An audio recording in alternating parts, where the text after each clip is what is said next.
का हाल भाई लोग, सबके बजा दिले बाजा। हमरे नाम अभी आई पी राजा। अरे हाँ भाई लोग, भोजपुरी के ट्रेंडिंग स्टार, अरे हाँ अपन ट्रेंडिंग स्टार खेसारी लाल यादव के एक और हाई लेवल हाई बजट के सॉन्ग रिलीज होके जा रहा बा। जौन गाना के टाइटल बा झुमका जान मारे। अरे हाँ, झुमका जान मारे गाना कब तक लाओ कानों चैनल पर तक तरीके रिलीज करल जाता। पूरा फुल जानकारी मिली तो लोग के ई वाला वीडियो में। तो लोग ई वाला वीडियो के शुरू से लेकर लास्ट तक देख लेंगे। बाकी अभी तक हमारे चैनल के सब्सक्राइब नहीं करने गए तभी सब्सक्राइब करके हमसे जुड़ जाएंगे। क्या है कि खेसारी लाल यादव के हर एक गाना फिल्म के अपडेट सबसे पहले ये वाला चैनल पर मिलेला। तो सब्सक्राइब जरूर कर लेंगे। तो भाई तो लोग बता दी कि हाँ खेसारी लाल यादव के मतलब अभी के पीरियड में हारमोनिया जो गाना आए रहा तो बहुत ही ब्लास्ट हाई लेवल के मतलब हिट हो रहा बा। और भाई मतलब 5 दिन में 10 मिलियन व्यूज चल गल बा।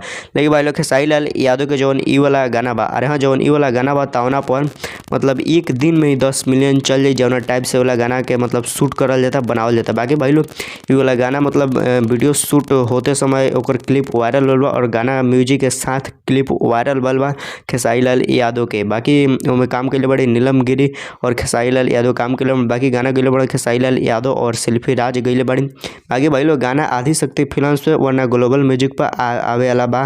यही दोनों चैनल पर कोनो पर आई। बाकी नीलम गिरी के 3 गो गाना शूट भर लगा जिसमें से एगो रिलीज हो गल बा। अरे फर्स्ट सॉन्ग 2025 में रिलीज हो गल बा। बाकी दूसरे का आवे वाला बा और एक और ही खेसारी लाल यादव और नीलम गिरी के साथ गाना शूट बल बा। बाकी भाई लोग खेसारी लाल यादव के अभी के पीरियड में जौन भी गाना आई तो बहुत ही ब्लास्ट बहुत ही हाई लेवल का आई हाई बजट के साथ आई। खेसारी लाल यादव के 2025 में अरे हाँ 100 मिलियन कम से कम 20 गो गाना देवे के बा। अरे हाँ 100 मिलियन कम से कम 20 गो गाना देवे के बा खेसारी लाल यादव के 2025 में। तो ऐसे खेसारी लाल यादव भीड़ गल बना और बहुत ही अच्छा गाना शूट कर रहा बना।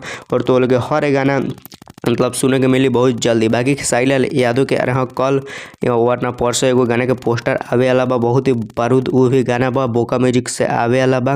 मतलब कल वरना परसों गाने के पोस्टर रिलीज कर दी और मतलब वो करे गाने के पोस्टर रिलीज करने के बाद तो लोग डेट गाने का नाम टाइटल सब कुछ मालूम चल जाए जब खेसारी लाल तो गाना के पोस्टर रिलीज हुई था। बाकी नीलम गिरी के और खेसारी लाल यादव के ये वाला भी गाना बहुत जल्दी आला बा। और हाँ नथुनिया करके कुछ गाने के टाइटल होके आला बा और नथुनिया मतलब झुमका भले सॉरी झुमका करके गाना के कुछ टाइटल हो सकता। बाकी झुमका वो गाना में मतलब जो वीडियो क्लिप वायरल होता है झुमका करके कुछ बा मतलब झुमके वाला गाना हो सकता।